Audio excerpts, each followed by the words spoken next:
इम्रान खान यांची तुरुंगात हत्या झाल्याची अफवा सध्या सोशल मीडियावर पाहायला मिळते आहे। इम्रान खान यांना तुरुंगात संशयास्पदपणे मारल्याचा दावाही करण्यात येतोय।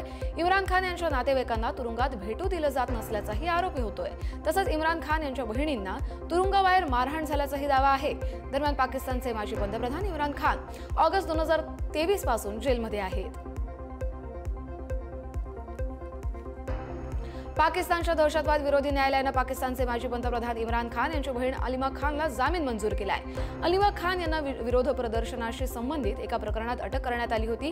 न्यायालयाने त्यांना प्रत्येकी 2 लाख रुपयांचे 2 जामीन मुचलके भरण्याची मंजुरी दिली आहे। मुचलका मंजूर झाल्यानंतर त्यांना सोडण्याची प्रक्रिया सुरू करण्यात आली आहे। न्यायालयाने खटल्याची सुनावणी लांबवण्यासाठी रणनीती अवलंबल्याबद्दल 8 साक्षीदारांवर प्रत्येकी 10,000 रुपये दंड देखील ठोठावला आहे। ब्राझीलचे माजी राष्ट्राध्यक्ष जैर बोल्सोनारो यांना सत्तापालटाचा कट रचल्याबद्दल 27 वर्षांची शिक्षा ठोठावण्यात आली आहे। 2022च्या पराभवानंतर सत्तेत राहण्यासाठी लोकशाही उलथवण्याचा प्रयत्न, राष्ट्राध्यक्ष लुला दा सिल्वा यांच्या हत्येचा कट आणि 2023 मधील बंड भडकवल्याचे आरोप त्यांच्यावर सिद्ध झालेत। सर्वोच्च न्यायालयाच्या न्यायमूर्ती अलेक्झांड्रो दी मोरिस यांनी वकिलांनी केलेल्या सगळ्या अपील्सही फेटाळल्यात। प्रकृती अस्वस्थतेचं कारण देत नजरकैदेची मागणीही नाकारण्यात आली आहे। त्यामुळे बोल्सोनारो आता थेट तुरुंगातच शिक्षा भोगणार आहेत। युक्रेनने ट्रम्प यांच्या 28 कलमी शांतता योजनेला तत्वतः मान्यता दिली आहे। केवळ काही किरकोळ मुद्दे सोडवणं बाकी आहे। ट्रम्प यांनी युद्ध थांबवण्यासाठी योजना सादर केली होती आणि रशियाने यावर आधीच सहमती दर्शवली आहे। युक्रेनचे राष्ट्राध्यक्ष व्लोदिमीर झेलेन्स्की यांना यासाठी 27 नोव्हेंबरची अंतिम मुदत होती। युक्रेनचे अधिकारी रुस्तम उमरोव्ह यांनीही जिनिव्हा चर्चेनंतर प्रमुख अटींवर सहमती झाल्याचं सूचित केलंय। कराराला अंतिम रूप देण्यासाठी झेलेन्स्की आणि ट्रम्प यांच्या भेटीसाठी युक्रेनने अमेरिकेकडे वेळ मागितलाय। शांतता कराराच्या दिशेने हे एक मोठं पाऊल मानलं जात आहे। इस्रायल हमास संघर्ष विरामाच्या प्रक्रियेत मोठी घडामोड घडली आहे। कराराचा पहिला टप्पा संपत असतानाच इस्रायलने आणखी 15 पॅलेस्टिनींचे मृतदेह गाझाला परत केलेत। करारानुसार ओलीस ठेवलेल्या प्रत्येक व्यक्तीच्या बदल्यात 15 मृतदेह परत करण्याची अट ठेवण्यात आली होती। पॅलेस्टिनी अतिरेक्यांनी इस्रायली ओलीस ड्रोर ओर यांचे अवशेषही इस्रायलला सुपूर्द केलेत। दरम्यान गाझा आरोग्य मंत्रालयाने दिलेल्या माहितीनुसार आतापर्यंत एकूण 345 पॅलेस्टिनींचे मृतदेह इस्रायलने गाझाला परत केलेत। या दरम्यान संघर्ष विरामाच्या दुसऱ्या टप्प्यासंदर्भात 3 देशांच्या अधिकाऱ्यांची चर्चाही सुरू आहे। व्हाईट हाऊसच्या प्रवक्त्या कॅरोलिन लेविट यांच्या नातेवाईक असलेल्या ब्रुना कॅरोलिन फरेरा यांना United States Immigration and Customs एजन्सीनं अटक केली आहे। फरेरा या ब्राझीलमधून 1999 मध्ये B2 पर्यटक विजावर आल्या होत्या। त्यांचा विजा जूनमध्ये संपला होता आणि त्या बेकायदेशीररित्या राहत होत्या। DHSनं त्यांना क्रिमिनल इल्लीगल एलियन असं म्हणून ओळखत त्यांच्या नावावर जुना बॅटरी गुन्हाही नोंदवलाय।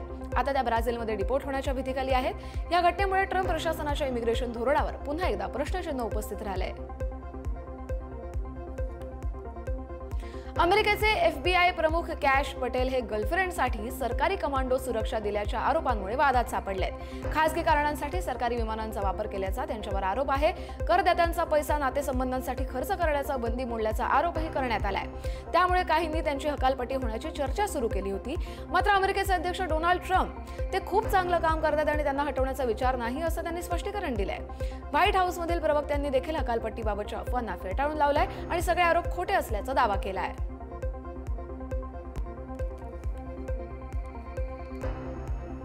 युक्रेनसोबत सुरू असलेल्या युद्धाच्या पार्श्वभूमीवर रशियाचे राष्ट्राध्यक्ष व्लादिमीर पुतिन किर्गिस्तानच्या बिश्केक या शहरात दाखल झालेत। किर्गिझस्तानचे राष्ट्राध्यक्ष सदीर जापारोव्ह यांनी विमानतळावर त्यांचं भव्य स्वागत केलं।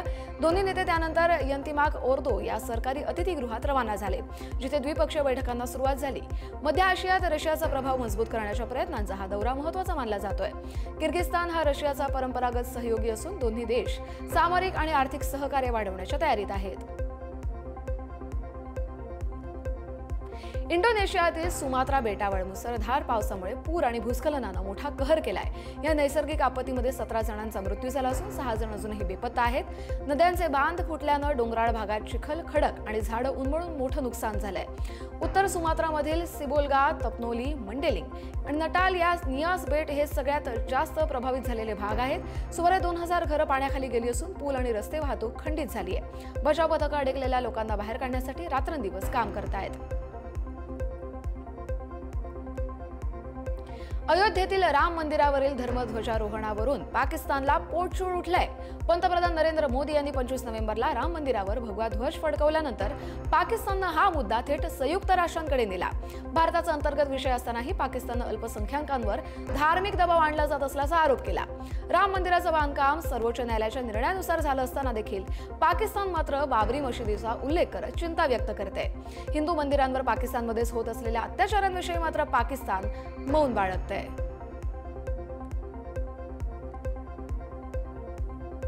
बांगलादेशच्या माजी पंतप्रधान शेख हसीना यांना मानवतेविरुद्धच्या गुन्ह्यांमध्ये नुकतीच मृत्यूदंडाची शिक्षा सुनावण्यात आली आहे। त्यानंतर देखील त्यांच्या अडचणीत दिवसेंदिवस वाढ होतीये।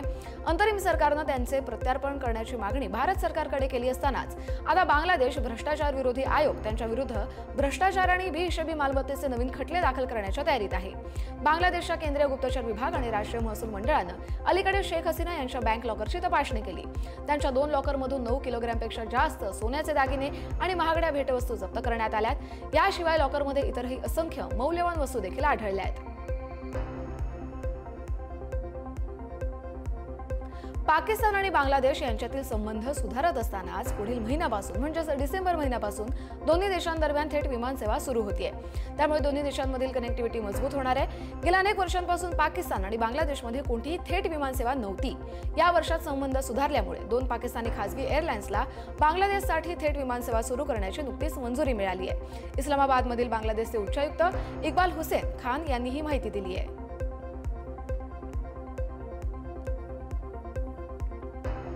पाकिस्तानच्या खैबर पख्तूनख्वा या प्रांतात सुरक्षा दल आणि टीटीपी दहशतवाद्यांमध्ये मोठी चकमक झाली। पेशावरमधील निमलष्करी मुख्यालयावर झालेल्या आत्मघातकी हल्ल्यानंतर सुरक्षा दलांनी मोठं अभियान राबवलं आणि बन्नू जिल्ह्यातील दहशतवादी तळावर धाड टाकली। या चकमकीत तहरीक-ए-तालिबान पाकिस्तानच्या 22 दहशतवाद्यांचा खात्मा करण्यात आलाय। पाकिस्तान सरकार टीटीपीला फितना अल खवारिज अशी संज्ञाही देत आहे। दरम्यान अफगाणिस्तानच्या तालिबान सरकारनं पाकिस्तानवर 3 प्रांतांमध्ये हवाई कारवाई केल्याचा आरोप केलाय। या हल्ल्यात 9 चिमुकल्यांसह 10 जणांचा मृत्यू झाल्याची ही माहिती आहे। गाझामध्ये युद्धविराम असला तरी इस्रायल-हमास संघर्ष अद्याप धगधगतोय। इस्रायली सैन्यानं राफा परिसरात हमासनं जमिनीखाली उभारलेलं जबरदस्त बोगदा नेटवर्क शोधल्याचा दावा केलाय। तब्बल 25 मीटर खोलीवर आणि 7 किलोमीटर लांबीचं हे भुयार म्हणजे अक्षरशः जमिनीखालचं एक गावच आहे। यात 80 खोल्या, शौचालय आणि शस्त्रास्त्र ठेवण्यासाठी स्वतंत्र जागा असल्याचं सांगितलं जात आहे। हे भुयार दाट लोकवस्ती आणि रुग्णालय, शाळा, संयुक्त राष्ट्रांची इमारत यासारख्या संस्थांच्या खाली आहे। आयडीएफच्या माहितीनुसार या बोगद्याचा वापर हमासचे नेते लपण्यासाठी आणि शस्त्रास्त्र साठवण्यासाठी करत होते। अमेरिकन तंत्रज्ञान कंपनी HP इंक जागतिक पातळीवर 4 ते 6 हजार कर्मचाऱ्यांची कपात करण्याची योजना आखते। ही कपात आर्थिक वर्ष 2028च्या अखेरपर्यंत पूर्ण होईल, कारण मेमरी चिपच्या वाढलेल्या किमतींमुळे खर्च वाढलाय। AI वर लक्ष केंद्रित करत ऑपरेशन सुव्यवस्थित करण्याची कंपनीची रणनीती आहे आणि कंपनीला या बदलांमुळे पुढील 3 वर्षात सुमारे $1 अब्ज बचत होण्याची ही अपेक्षा आहे। जवळपास 58,000 कर्मचारी असलेल्या या कंपनीनं यापूर्वीच या वर्षाच्या सुरुवातीला 1 ते 2 हजार कर्मचाऱ्यांची आधीच कपात केली होती। हाँगकाँगच्या ताइपो जिल्ह्यात 3 उंची निवासी इमारतींना भीषण आग लागली। या दुर्घटनेत जवळपास 4 जणांचा मृत्यू झालाय तर 3 जण गंभीर जखमी झालेत। ही घटना हाँगकाँगच्या न्यू टेरिटरीज भागाच्या उत्तर-पूर्व भागात घडली। आगीची माहिती मिळताच अग्निशमन दलाच्या गाड्या आणि आपत्कालीन पथकं मोठ्या संख्येनं घटनास्थळी पोहोचले। अनेक तासांच्या प्रयत्नानंतर आगीवर नियंत्रण मिळवण्यात यश आलं। मात्र आगीचं कारण काय हे अद्याप कळू शकलेलं नाही। स्कॉटलंडच्या ग्लासगो इथं झालेल्या जनरल असेंब्लीच्या बैठकीत अहमदाबादला 2030 कॉमनवेल्थ गेम्सचं यजमानपद जाहीर करण्यात आलंय। भारताला 74 देशांचा पाठिंबा मिळालाय। नायजेरियातील अबुजा देखील हे दावेदार होते, पण भारताची बोली विजयी ठरली। भारतात दुसऱ्यांदा या जागतिक स्पर्धेचं आयोजन होतंय। याआधी 2010 मध्ये दिल्लीनं हे यजमानपद निभावलं होतं। अहमदाबादसाठी 15 ते 17 क्रीडा प्रकारांची तयारी होणार असून ॲथलेटिक्स, जलतरण, table tennis, weight lifting, boxing यासारखे मुख्य खेळ यात असतील। दरम्यान या घोषणेनंतर सभागृहात गरबा आणि भारतीय ढोल वादकांच्या सादरीकरणानं एकच रंगत वाढवली।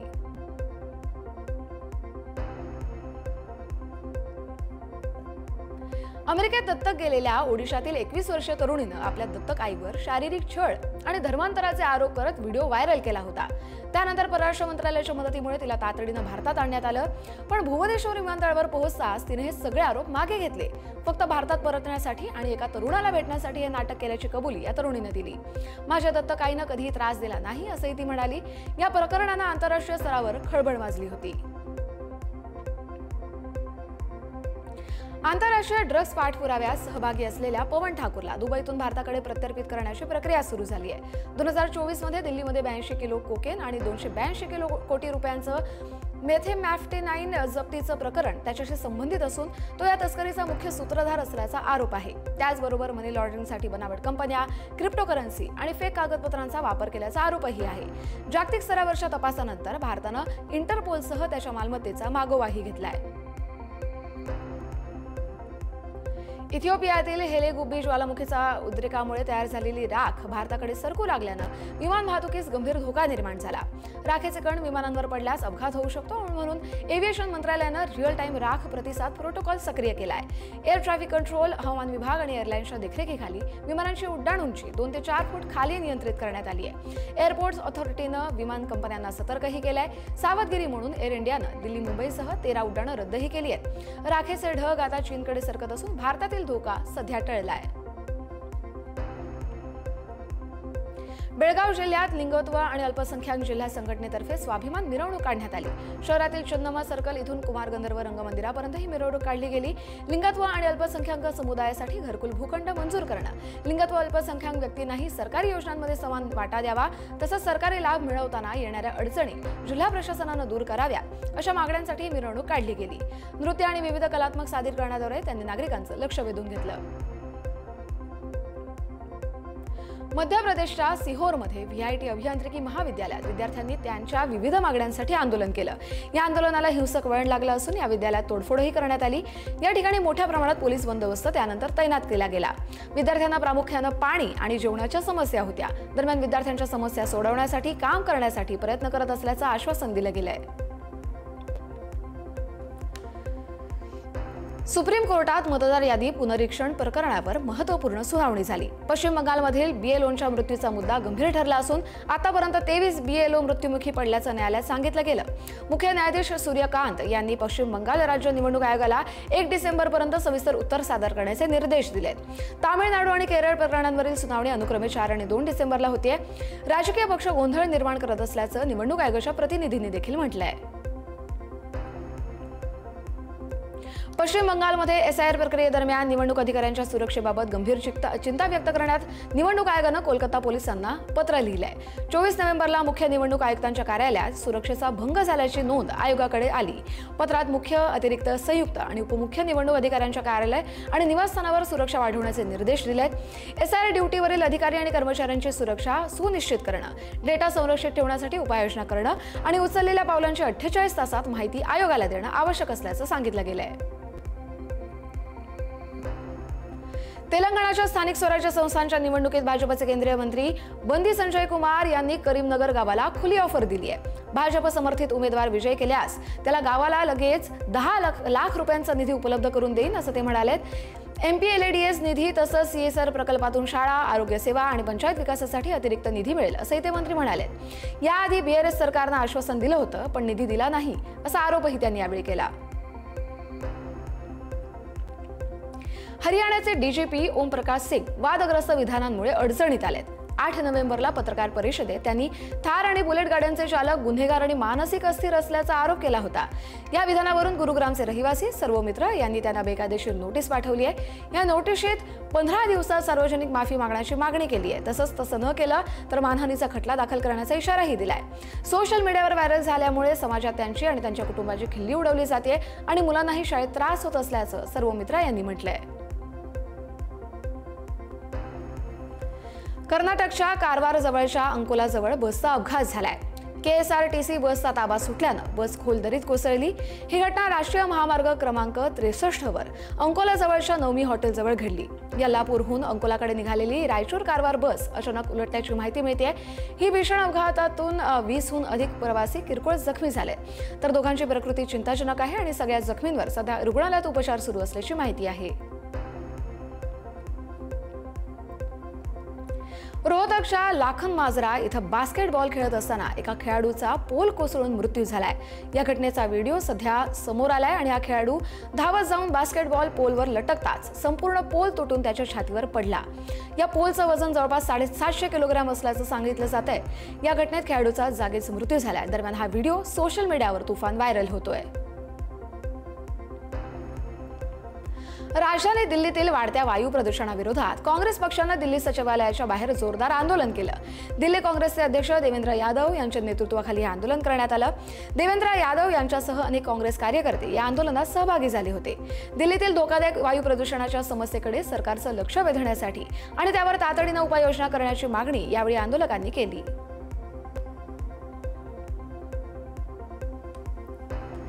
दिल्लीतील गंभीर वायू प्रदूषणामुळे भारताचे सर्वोच्च न्यायाधीश सूर्यकांत यांना व्यायाम करताना त्रास होतोय। काल त्यांनी 55 मिनिटं चालल्यावर श्वास घेण्यास अडचण झाली आणि सकाळपर्यंत त्रास जाणवला असं म्हटलंय। सीजेआयनं हे निरीक्षण वरिष्ठ वकील राकेश द्विवेदी यांच्या आरोग्याच्या कारणास्तव एसआरच्या सुनावणीतून वगळण्याच्या विनंतीच्या पार्श्वभूमीवर नोंदवलं। सूर्यकांत यांनी दिल्लीतलं प्रदूषण आणि आरोग्य समस्यांमधील संबंधही अधोरेखित केलेत। चालणं हा त्यांचा एक व्यायाम आहे, पण प्रदूषणामुळे आता ते देखील कठीण झालंय असं त्यांनी म्हटलंय। सर्वोच्च न्यायालयातील बूटफेकीच्या घटनेवर माजी सरन्यायाधीश BR गवई यांनी प्रतिक्रिया दिली आहे। त्यांच्यावरील संस्कारांमुळे यावेळी त्यांनी आरोपी वकिलाच्या विरोधात कोणतीही कारवाई न करण्याचा निर्णय घेतला असं त्यांनी यावेळी सांगितलं। मला असं वाटलं की ज्या खटल्याची सुनावणी सुरू होती ती पुढे चालू राहिली पाहिजे, म्हणून त्यांनी त्याच क्षणी त्या वकिलाविरोधात कोणतीही कारवाई न करण्याचा निर्णय घेतला असे त्यांनी यावेळी स्पष्टीकरण दिलंय।